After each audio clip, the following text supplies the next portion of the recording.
I read a book by Friedrich Nietzsche. This is philosophy. Oh, here you go. This is philosophy. Neil going now. So it's called Thus Spoke Zarathustra.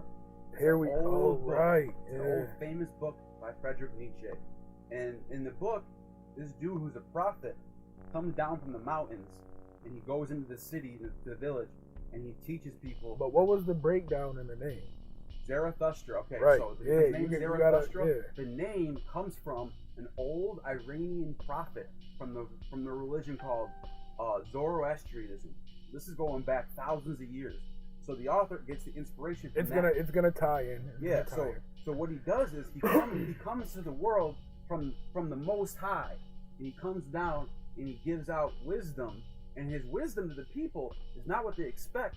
He tells them that mankind is just a ladder to the Superman. This is where the name Superman comes from. Oh, but the word is actually in German it's Übermensch, right? But it translates as Superman. And he said the concept of Superman is to be the ultimate greatest person, spiritually, principally, all that, like the best you can be. And what are you? And then he asked the people, "What are you doing? What are you doing to push forward the needle of society to make the world a better place? Or are you just sitting there letting everyone else do it and taking stuff from them?" Mm-hmm. But the Superman goes out and makes the world better and gives people hope and gives people wisdom. That's what this book is so deep. People still read it today, still taught in philosophy classes. It is. Yes, it is. It had a dark side to it, though. Listen to this, though. The Übermensch in Nazi Germany, they took it to another level. They said Übermensch. Ooh, that means, and they took it to a white supremacist idea of it. They totally took that, like that. That's what I'm saying. Like these deep philosophical, painful ideas and where they come from, it can be a double-edged sword. Yeah. Because every villain has a backstory too. Right. Yeah, they him the way he is. That's what I'm saying. So, like Nazi Germany, for example, that was a dark place. Yeah. And it's crazy. Like, this is what I mean by, like, this is why I love conversation. And I don't mean to cut you off.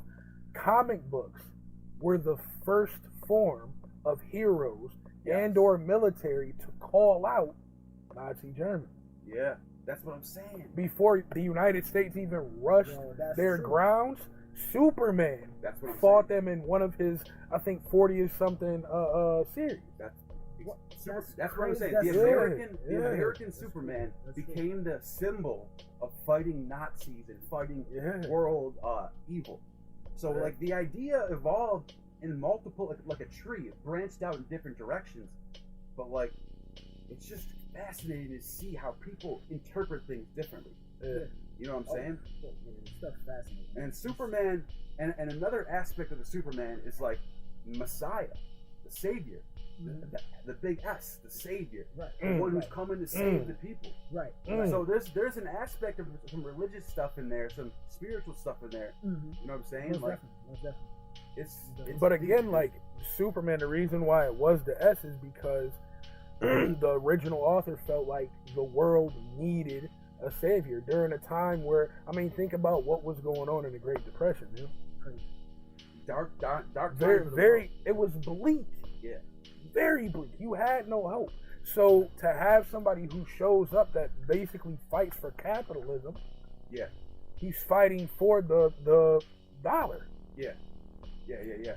So when you have nothing and you got somebody who shows up and fights the criminals that are basically rivaling the fact that you are poor, there's our hope. Wow. There's our savior. I'm thinking like, because comics is an escape too. Like movies. That's another aspect. Or music. All types of media, music, movies, comics. It's an escape for somebody.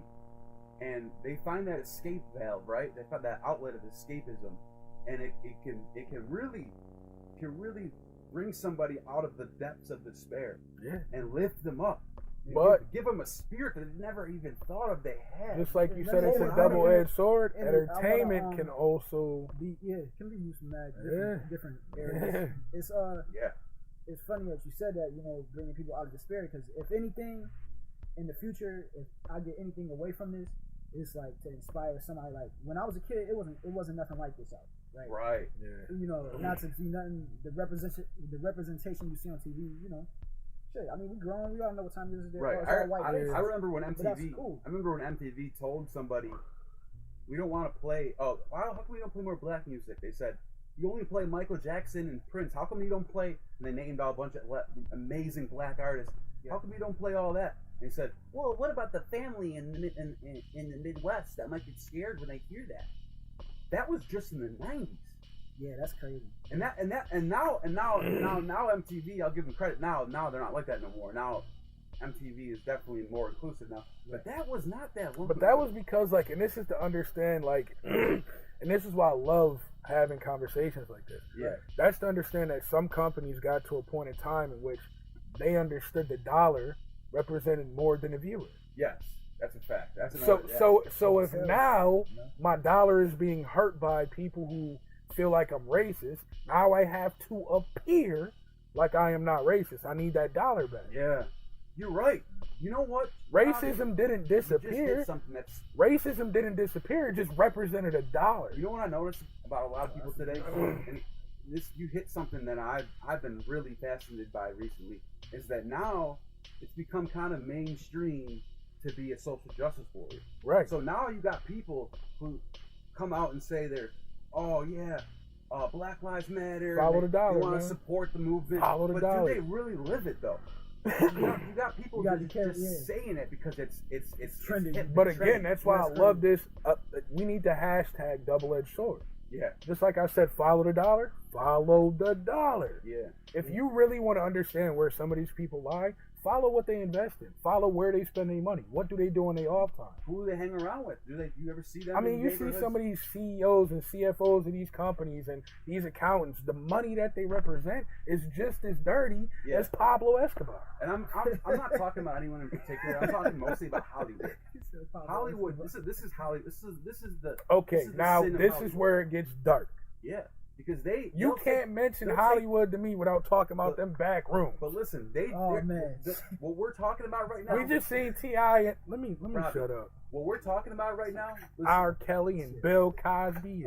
Listen, Robbie. What we're talking about right now is Hollywood is now taking this whole social justice movement and using it for money, to get the most views, to get the new hit movie, and it's like they're. At the end of the day, is it legit? Is it really sincere? I mean, I guess it's a sign of the times that things are getting better. So I guess it's not as bad as it could be. But it's like, you notice what I'm saying? It's a lot of fake stuff. But what was Biden just preaching? If you want to know how sincere America is, let's start watching his legislation. What about that 94 crime bill? Let's start watching this legislation. Let's see how sincere these people really are. People haven't forgot about that. Kamala Harris. Let's see how people haven't forgot that. The thing is, like, and this is what I don't like about the same technology we use to record this off of. I despise it because, and I say that to say this, technology has dumbed us down. Yeah. Because things hit us like that. Yeah. It didn't used to be we had to read it in the newspaper, maybe see it on the news. It's over our phones now. Yeah, it's on Facebook. It's on Twitter. Yeah. And it's made into a But at the same time, the issue is, just as fast as there's one thing, there's another and another and another and another. Yeah. So before we can focus on one aspect or issue in our life, there's another one. Yeah. And another one. We can't stay focused on one thing long enough to understand that the means need to justify the ends. Right. That's what I'm getting at. It's exactly what I was getting at. I'm glad you brought that up. You finished my thought for me. And you know what, though? I want to bring it back to the whole comic thing because that's what this is about. Like, we're trying to, I should say more you, though. Like, you're trying to... Team Black Bow. You're trying to put out hashtag Black Bow, man. You're putting out an idea, right? And behind that idea is a life experience and a worldview. Right. And what that's going to do is if people watch it and they like it, we're going to plant some seeds, man. And the generation coming it's going to be part of this cycle. It's going to be part of the collective consciousness of the next generation. Mm-hmm.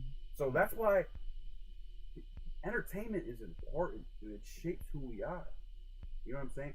Back in the day, the Bible was really the main source of energy. Like, go back in like Middle Ages or medieval times, you had the Bible, you had books, there was no TV, there was music. You had to go and actually physically watch somebody with instrument play, and there was a limited scope of ideas getting passed around, right? But it shaped who we are as a people. Those things. So like, that's what I'm saying. It becomes part of who we are. The fabric of reality gets changed when you come out with an idea like Black Bow, and you're fighting against the bad ideas. So you are a superhero in your own self just by making a comment.